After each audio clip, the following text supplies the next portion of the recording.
Hi friends, welcome to Faris home food. இன்றைக்கி வந்து டேஸ்டியான சுவையான வறுத்து பொடி பண்ணின உருளைக்கிழங்கு வறுவல் எப்படி செய்யலாம்னு சொல்லித்தரேன். இது ரொம்ப ஒரு நல்ல டேஸ்ட்டாக இருக்குங்க. ரசம் சாதம், சாம்பார் சாதம், லெமன் சாதத்துக்குலாம் அவ்வளோ சூப்பராக இருக்கும். ஒரு தடவை இது போல் செஞ்சு கொடுத்தீங்கன்னா மறுபடியும் இதே போல் உருளைக்கிழங்கு வறுவல் செஞ்சு தாங்கன்னு சொல்லி கேட்பாங்க. அவ்வளோ டேஸ்ட்டாக இருக்கும். வாங்க இந்த டேஸ்டியான உருளைக்கிழங்கு வறுவல் எப்படி செய்யலாம்னு சொல்லித்தரேன். வீடியோக்குள்ளே போய் பார்க்கலாம். வீடியோக்குள்ளே போய் பார்க்குறதுக்கு முன்னாடி நம்மளுடைய சேனல் ஃபேரிஸ் ஹோம் ஃபுட் சேனலில் சப்ஸ்கிரைப் பண்ணாதவங்க சப்ஸ்கிரைப் பண்ணிக்கோங்க. தேங்க்யூ. உருளைக்கிழங்கு வறுவல் பண்ணுறதுக்கு ஃபஸ்ட்டு ஒரு பொடி பண்ணிக்கலாம். பேன் வச்சுக்கோங்க. 1 டீஸ்பூன் அளவுக்கு முழு மல்லி போட்டுக்கலாம். 1/2 டீஸ்பூன் மிளகு, 1/2 டீஸ்பூன் ஜீரகம் போட்டுக்கோங்க. காரத்துக்கு 10லேருந்து 12 காஞ்ச மிளகாய் போட்டுக்கோங்க. உங்களுக்கு ஏற்ற காரத்துக்கு நீங்கள் காஞ்ச மிளகாய் போட்டுக்கலாம். எல்லாத்தையும் போட்டுட்டு நல்லா வாசனை வர வரைக்கும் வறுத்துக்கோங்க. தீ விடாமல் வறுத்துக்கோங்க. இப்போ வறுத்த மிளகா மல்லியெல்லாம் நல்லா ஆற வச்சுட்டு பொடி பண்ணிட்டு வந்துடுங்க. இப்போ உருளைக்கிழங்கு வறுவல் பண்ணுறதுக்கு பேன் வச்சுக்கோங்க. எண்ணெய் ஊற்றிக்கோங்க. எண்ணெய் சுடானதும் 1/2 டீஸ்பூன் உளுத்தம்பருப்பு, 1/4 டீஸ்பூன் கடுகு போட்டுக்கலாம். கடுகு உளுத்தம்பருப்பு நல்லா பொரிஞ்சதும் இப்போ 7 பல்லு பூண்டு நல்லா தட்டி போட்டுக்கோங்க. வாய்வு ப்ராப்ளம் இல்லாமல் இருக்கும். கூடவே கொஞ்சமாக கருவேப்பிலையிலையும் போட்டு வதக்கிக்கலாம். கொஞ்சமாக பெருங்காயத்தூளும் போட்டுக்கோங்க. கேஸ்ட்ரிக் ப்ராப்ளம் இல்லாமல் இருக்கும். அவ்வளோதான். எல்லாத்தையும் போட்டுட்டு நல்லா வதக்கிட்டு இப்போ 3 உருளைக்கிழங்க தோல் சீவிட்டு நல்லா பொடியாக கட் பண்ணி வச்சுருக்கிறேன். கட் பண்ண உருளைக்கிழங்கையும் போட்டுக்கலாம். போட்டுட்டு இந்த எண்ணெயிலேயே நல்லா வதக்கிக்கலாம். இப்போ எதுவும் மசாலா போட வேண்டாம்.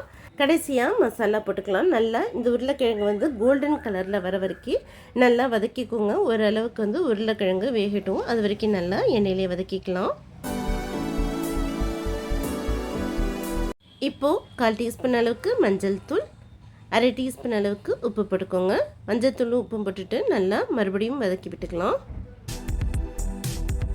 இந்த உருளைக்கிழங்கு அப்படியே 1 நிமிஷம் நல்லா வேகட்டும். அதுக்குள்ளே வறுத்த மசாலாவை நம்ம பொடி பண்ணிட்டு வந்துடலாம். 1 நிமிஷம் ஆயிடுச்சு. இப்போ உருளைக்கிழங்கு மறுபடியும் கிளறி விட்டுக்கோங்க. நீங்களும் இடையில கிளறி விட்டுக்கோங்க. இப்போ கரண்டியில் நசுக்கி பாருங்கள் உருளைக்கிழங்கு சூப்பராக வெந்துடுச்சு.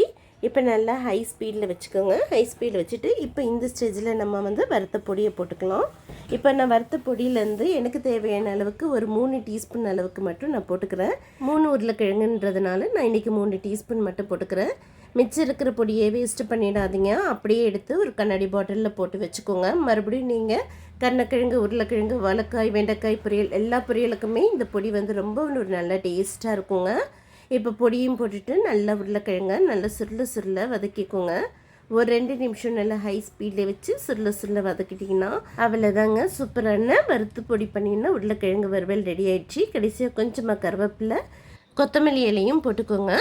அவ்வளோதான். இப்போ கிளறி கொடுத்துட்டு ஸ்டவ் வந்து ஆஃப் பண்ணிக்கலாம். இப்போ வாங்க இந்த டேஸ்டியான உருளைக்கிழங்கு ஒரு பிளேட்டுக்கு மாற்றிக்கலாம். பாருங்கள், சூப்பராக நல்லா கமன்ட்டு வறுத்து பொடி பண்ணினா பொடி வச்சு உருளைக்கிழங்கு வறுவல் ரெடி ஆயிடுச்சுங்க. அவ்வளோ டேஸ்ட்டாக சூப்பராக இருக்குங்க.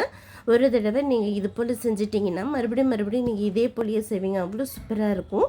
கண்டிப்பாக ட்ரை பண்ணி பாருங்கள். ரசம் சாதம், லெமன் சாதம், தயிர் சாதத்துக்குலாம் அவ்வளோ ஒரு சூப்பராக இருக்கும். செஞ்சு பார்த்துட்டிங்க எப்படி இருக்குன்னு கமெண்ட் பண்ணுங்கள். இந்த வீடியோ பிடிச்சிருந்ததுன்னா மறக்காமல் லைக் பண்ணுங்கள், ஷேர் பண்ணுங்கள், சப்ஸ்கிரைப் பண்ணுங்கள். தேங்க்யூ ஃபார் வாட்சிங். பை.